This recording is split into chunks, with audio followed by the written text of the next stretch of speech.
How's everyone doing? Yeah.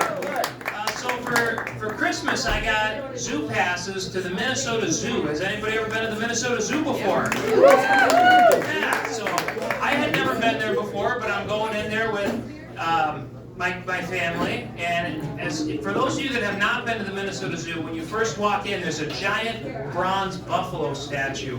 And I'm walking in, and there's this dad with his daughter, and the daughter goes, "Daddy, do they have those at the zoo?" And the dad goes, "Oh, no, honey. Those went extinct during the Ice Age." Boy, were they in for a surprise. So my favorite thing to do at the Minnesota Zoo is to walk into a crowded area and say loudly to my family, "Wow, it's crowded in here. Man, this place is a zoo."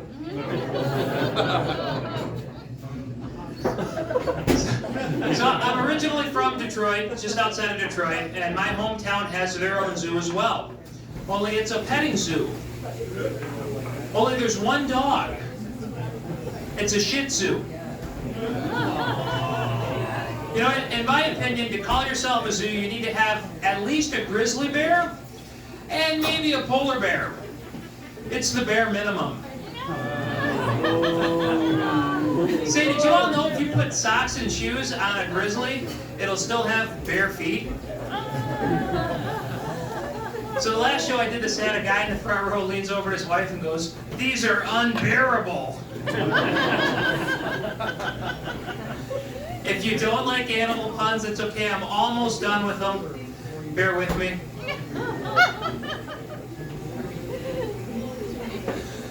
So I got a weird phone call from my neighbor the other day. He goes, "Hey Chris, I was going through your recycle bin and I noticed you still get the newspaper. Can you save them for me?" And that's crazy, right? Can you guys believe that? Somebody that still gets the newspaper? But there's good stories in the paper. For example, did you guys see about the bear attack in Bloomington? Yeah, they're calling it the Mall of America. Also in the paper, Bloomington is now home to the world's largest hammer.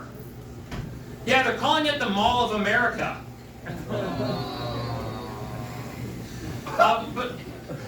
So my favorite section of the paper is the finance section. I read that one a lot, and I'm pretty good with my finances, but you don't have to take my word for it. Last year I got a letter from the IRS that my tax return was outstanding. And I don't even remember filing it.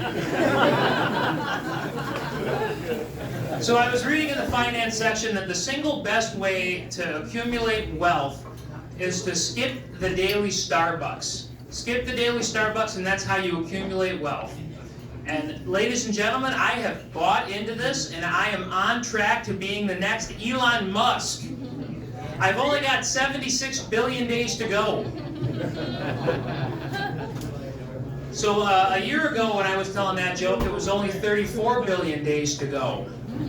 So can you guys believe in 1 year how cheap a cup of coffee has gotten? Also in the news, Donald Trump is going after DEI initiatives. So at my work, we've changed the name of our DEI committee to the Justice, Equity, Diversity, and Inclusion Council. Yep, we're Jedi now. We call ourselves Knights because we like to tweet at night, because you know Trump likes to tweet at night. So I think we're safe. I don't think he's going to go after Star Wars fans. After all, this is the guy that started the Space Force.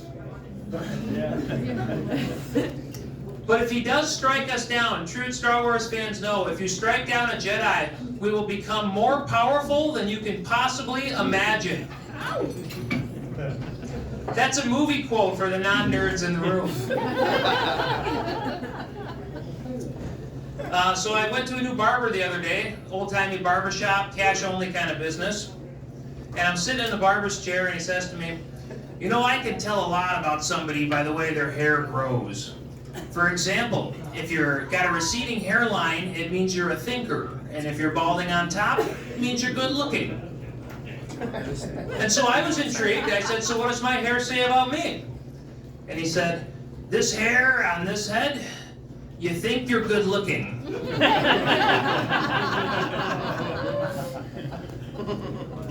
And so after the haircut, he shows me the back with the mirror and says, what do you think? And I said, yeah, I think I look pretty good.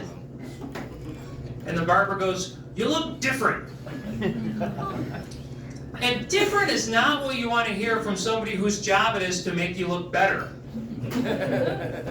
Also, different is not a compliment. If you don't believe me, next time your wife asks how she looks in a dress, tell her she looks different.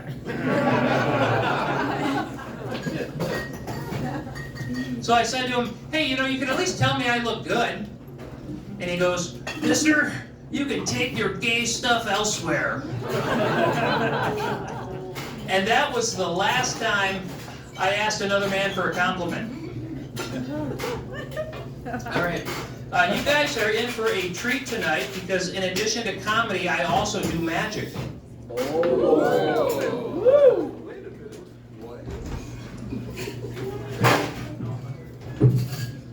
So the other day, before breakfast, I was showing my kids this trick where I can take a coin. All right, so I can take a coin and have it disappear. And then I can have the same coin come from behind their ear. And my kids did not react at all.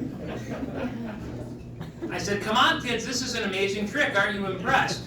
And my oldest kid goes, I would be more impressed if you just made pancakes appear.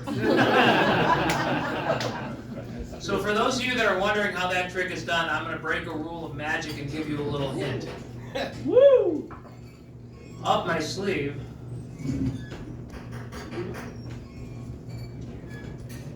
There's nothing. And if you can't see this in the back, you've missed nothing. And now that we've got a prop, I can have fun with it. I can hold it here, and I'm next to nothing. I can take nothing, and I can crumple it up. And I can throw it here. And it's not assault because I threw nothing at you. But you caught that well, nothing gets by you. And you can take that home and you will have left with nothing. All right, so I've got kids. I send them to Spanish Immersion Academy instead of daycare. I send them to Spanish Academy because I thought that would better prepare them for middle-class white privilege.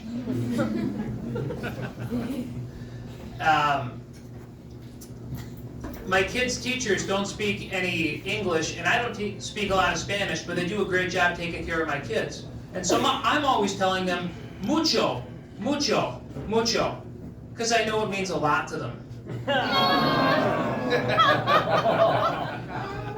So I went on a road trip the other day, just my kids and me, and my kids wanted to listen to Spanish kids songs in the car, and I wanted to be the cool dad. I didn't want to listen to Spanish kids songs. So I put on that Daddy Yankee. And so we listened to Gasolina on repeat for about 3-4 hours in the car. And at the end of the 3-4 hours, I'm in the front of the car like, El gusto gasolina! And my kids are in the back like, Dame más gasolina! And I'm like, Aracante gasolina! And my kids are like, Dame más gasolina! It was the most fun I have ever had on a road trip. But it got a little boring, and so I took it off repeat, and I just let YouTube go over to the next song, and after 5-6 songs, we're still dancing, we're having a good time, listening to Spanish club music. I look down at my phone, and I see a bunch of half-naked ladies dancing around. And I thought, ooh, this is probably not the best thing for young, impressionable kids to be listening to. So I said, hey kids, do you know what they're saying? And my oldest goes, yeah, I think so. And I said, well, do you want to translate? And he said, yeah, I think they're playing hide and seek. A bunch of half-naked ladies dancing around. And I said, why do you think they're playing hide and seek? And he said, well, he said he's going to take something and put it somewhere she's never looked before. And so I said, all right, kids, we're switching to El Baby Sharko. So we're going to visit my mom. We don't stay with her anymore. We get an Airbnb since she's developed her habit of collecting. And I say collecting because that just sounds better than hoarding, right? And so I wrote an Airbnb review, and I'll end on that. So this is the Airbnb review I wrote, and this is a real review. You can find it online. The B&B was good. I must say I thoroughly enjoyed the bidet. For those of you who don't know what a bidet is, it's like a drinking fountain for your butt. The B&B came equipped with a Tushy 2.0 that provided more than adequate posterior Perrier for my derriere.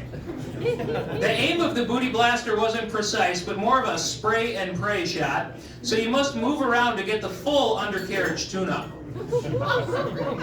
If you don't reposition, the experience is more of a taint tickler than the dingleberry destroyer it's designed to be. I will caution you on the pressure setting. I couldn't go past 4 without the pooter pal punishing my poor poop shoe. Overall, this B&B left me feeling refreshed and clean. This was in large part because of the luxurious bumhole car wash I received from the commode's cornhole cannon.